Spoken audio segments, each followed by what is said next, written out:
Обличам се за снимки. Здравейте, красавици и мъже! Днес, колкото и да не ми се иска, ще трябва да отида да поработя. И да, знам, че за вас инфлуенсърите не правят нищо, но си няма ти да представа колко е стресиращо да се храниш, докато ти снимат.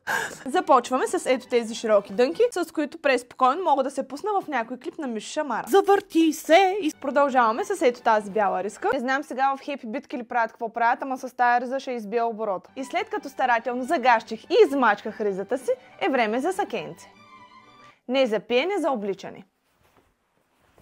Макар че другото ще ме сгрее повече. Боже, все едно виждам директорката си от основното. Така, ученици, време е за аксесуари. Чудя се кое да избера. Но тъй като съм истинска дама и никога нищо в този свят не ми е достатъчно, ще сложа всичко.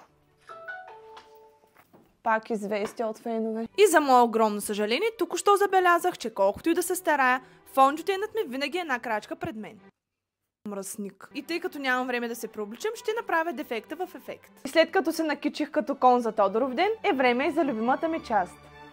Обувки. Добре, дей, маратонки. Ето ги бебенцата ми на New Balance и отблизо. Знам, че смъкнахте балансът ми на 0, но мама все още ви обича. Добавяме чанта, шапка и за да не открадна нечие гадже, скриваме тези прекрасни изумрудени очи с очила. Вече съм в целият си плясък, готова за снимки.